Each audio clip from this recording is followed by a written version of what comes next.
Hi everybody, welcome back to Mr. Rocks. This is lesson 5 in a series of lessons developing a tower defense game.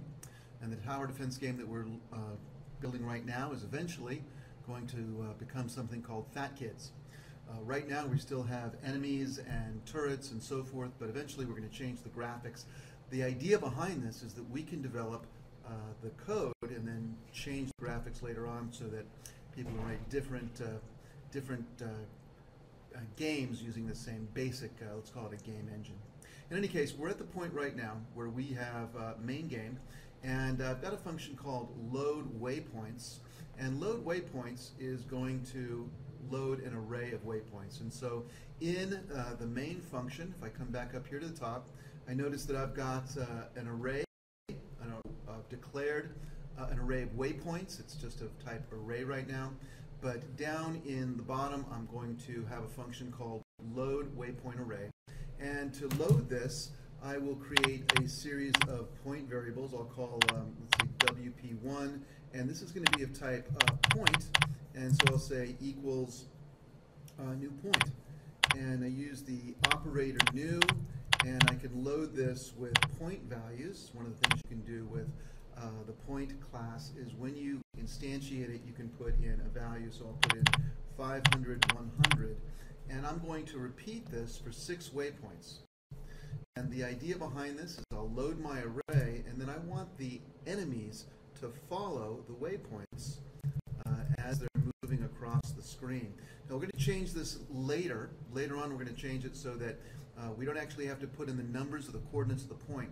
Instead, we're going to do something slightly different, but for right now, we'll go ahead and do it this way. So I'm changing these coordinates to be where I want them to be. So let's see, we're going to go 500, 100, 100, 100, 100, 200, 500, 200, 500.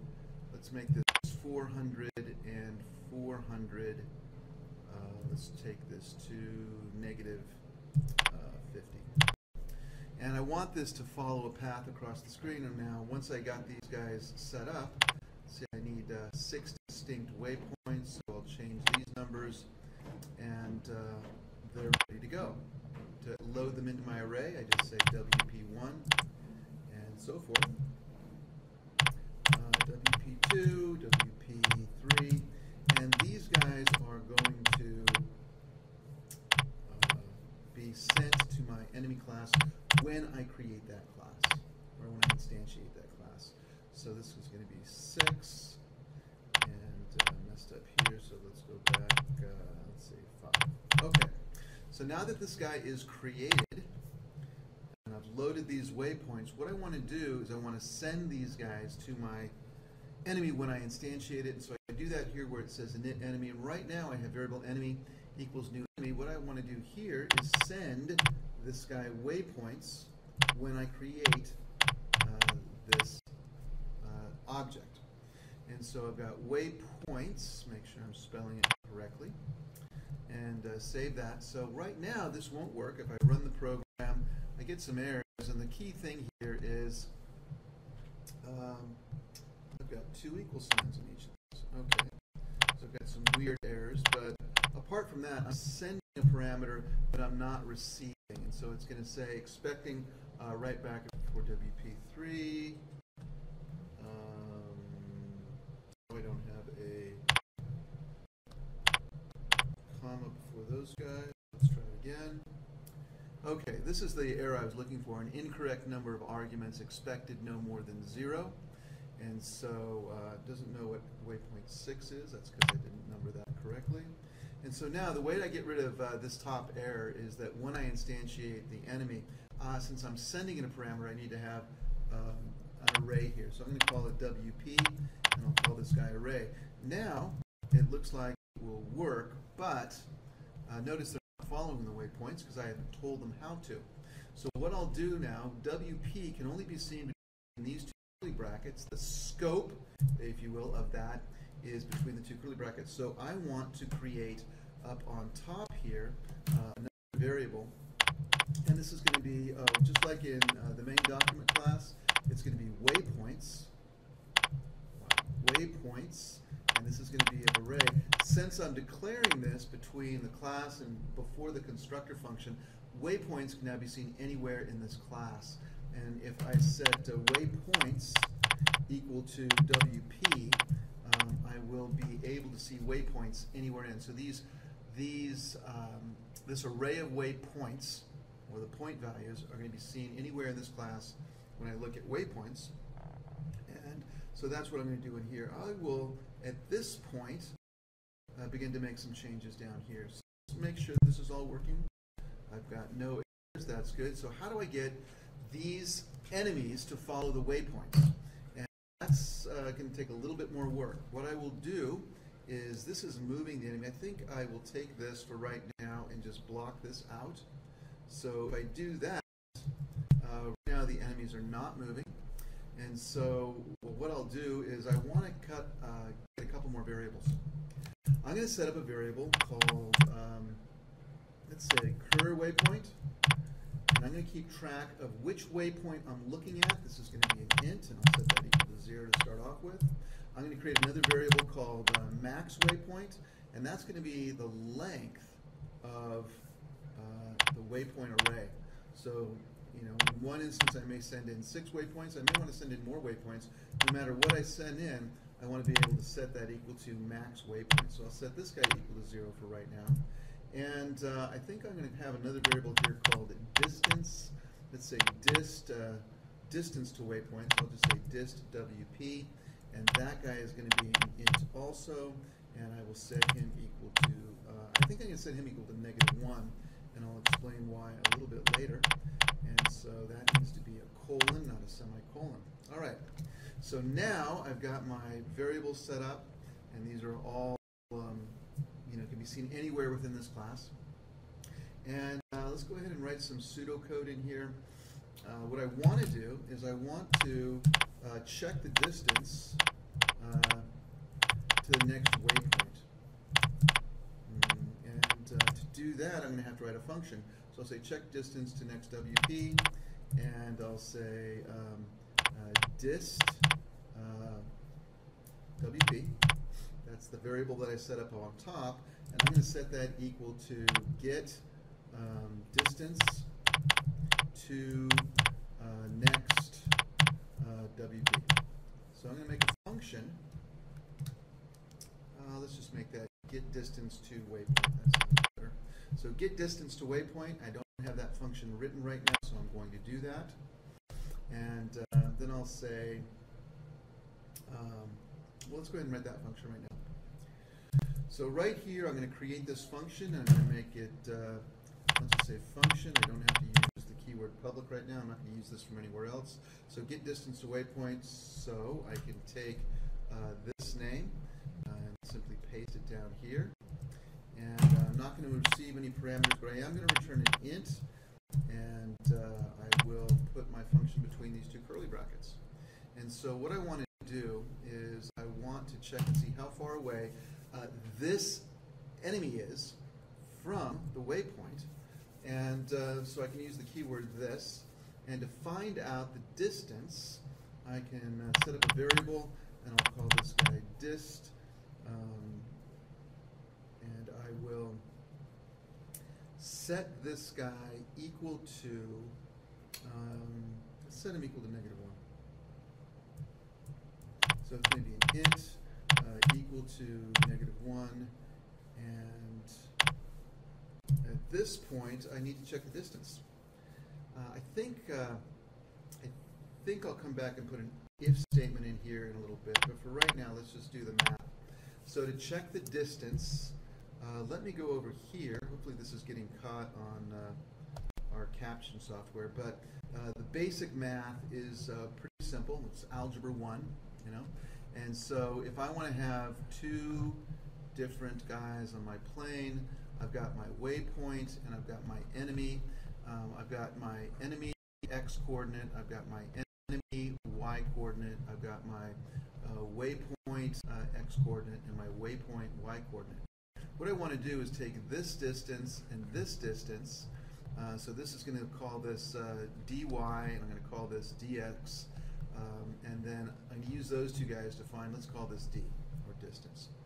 And the way that I do that is I remember my Pythagorean theorem, and it turns out d squared is equal to dx squared plus dy squared.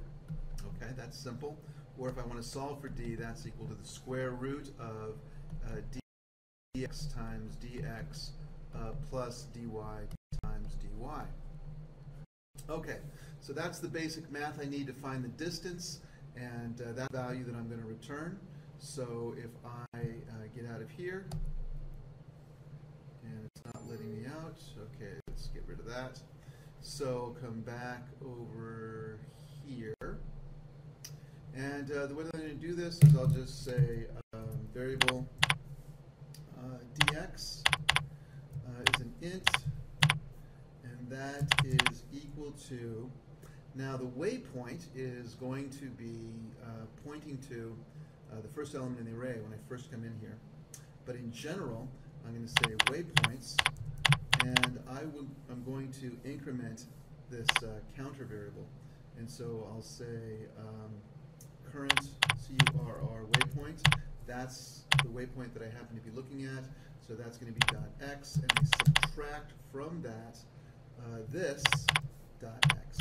Okay, so that gives me that one side of my right triangle. Now, if I take all of this and copy it over, I can do the same thing for the y. So I'll say dy is equal to, take the y coordinate of the waypoint, take the y coordinate of this. And now all I have to do is say dist is equal to, I'm going to use the math class again, I'm going to use square root, and so I'm going to take the square root of what I showed in the PowerPoint screen. I'm going to take dx times dx, and I'm going to add to that dy times dy. Okay? So take the square root of that, that's equal to the distance, and then I'm going to return distance. Now, that should work out okay, but what I want to be careful of is that if there's no, if current waypoint is null, I'm going to put an if statement here, and the if statement is going to say if this guy does not exist. Then I want to skip all of this, so I'll simply ask the question, if this does not equal null, then I want to go in and do this part, but if it does equal null, I don't want to do it. And so I'll come over here, and so I'll say outside of this, return, and I'll say dist. Now, let me see if I can even this up a bit. So the deal is, when I come into this function, I'm setting dist equal to -1. So if waypoints, current waypoint, okay, that's pointing to a particular element in my array, if this for some reason has gone beyond the bounds of my array, this will equal null, and I will skip everything between these two curly brackets, okay, which is good. I don't want to try to get, if I try to access a waypoint that doesn't exist, I'll get an error message. So if it doesn't exist, I'll just come down here, and the value I will return is -1. Otherwise, I'm going to return a positive value, because if I take, no matter what dx and dy are, if I square this and add it to the square of this, I'm going to get a positive value. So I can check when I get my return value. Since I have an int here as my return value, I'm either going to be returning this value, which has to be positive, or I'll be returning this value as negative. The only way that I'll return this value is if waypoints, current waypoint, if it equals null, I'll skip all of this, and I'll return this value, negative number. If I do come in here, I'm going to return a positive value for anything that I get for dx and dy. So at this point, that's going to tell me, I'm going to load this value in here, and at this point, I will say if, and what I want to do is check and see if this guy exists. So I'll say if, let's do waypoints. Actually, I take that back. What I want to do is check the distance. So I'll say dist to waypoint. If that gets less than, let's say, 3. So I've gotten really close. If the distance to the waypoint is less than 3 pixels, then I want to increment current waypoint to the next one. So I just say ++. And so this gets incremented, and so now the current waypoint is going to be looking at the next one. Okay? And that should about do it. And so the next thing I want to do is move the waypoint, so I can, or move the enemy. So I'm going to move it right after I establish which waypoint am I heading towards. So to establish which waypoint I am, I'm going to check the distance of the waypoint. If the distance is less than 3, I'm going to go ahead and increment. Now I'm pointing to the next waypoint in the array. And down here, I'll say if this guy is going to move, if he exists, I want to go ahead and move my enemy, so I'll just create another function called moveEnemy, and I will only go to this guy under certain conditions. I guess the condition is that waypoints, and make that current waypoint. First of all, it should not be equal to null. So if this does not equal null, then I'm going to move the enemy. And there might be some other things that we can add to it later on, but let's just see if this works. I'll go ahead here, and I will create another function called moveEnemy. So I'll take this. So I've got updateEnemy already, so I'm going to go to moveEnemy, and moveEnemy is not going to have any kind of return value. And how do I move my enemy? The two things that I need to do are Orient Rotation, so I'll say Orient Rotation so that my enemy will be heading towards my waypoint.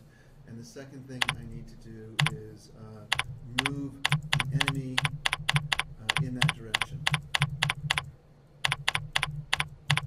Okay, so to orient the enemy, we've already done that. We're simply going to change this dot rotation. And to change the rotation value, that's pretty simple. All I have to do to change the rotation value is to say this is equal to, and the same thing I did before, I want to find out what dy and dx are. So I'm going to take math, and in here I'm going to take dy is the first argument. So I'll say dy dx. And then I have to, again, this is going to return a radian value, so I need to change that 2 degrees. So I'll say math.pi, and I'll multiply that by 180. And all of that, I'm going to multiply by speed. Oh no, I'm sorry, that's not correct. So now I've got to find out what dy and dx are. And I think the same thing I did up here exactly, I can do right here. Find dy and dx, load them into the arctan. I forgot to use that function. Sorry, this is going to be atan2, just like before. Taking in dy and dx, converting this to 2 degrees rather, and so this rotation will be the rotation of orientation between my enemy and the next waypoint. So then I need to move it the same way that I moved the enemy previously. In fact, I have that code right here.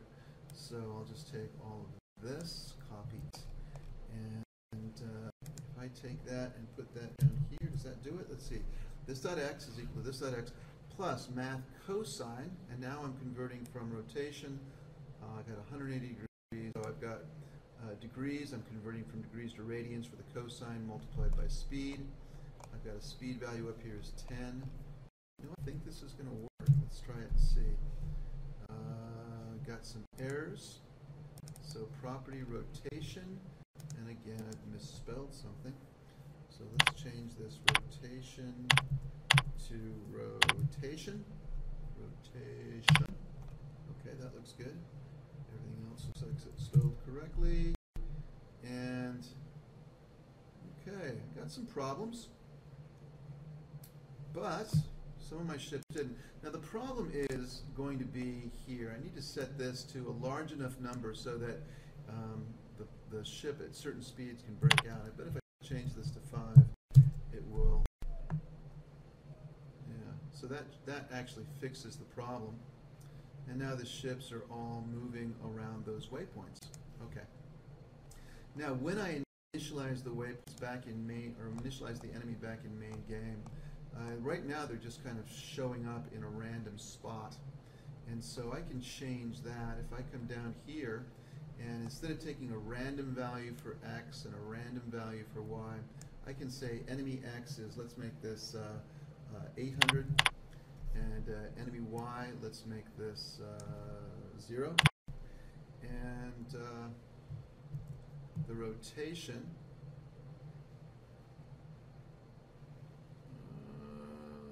let's see what happens if we just do it like this. Okay, so now they're moving all together. Now it's a little bit weird that they are moving not so close together. So in the next video we're going to go ahead and change that so that they are going to be released after, let's say, 2 seconds, and so they'll come out slightly differently. I think we'll go ahead and stop there for today. This is Lesson 5. and Lesson 6, we'll change the manner in which we're creating waypoints, and we will release the enemies more slowly so they're not all they're in a major traffic jam. That's it for today. Bye-bye.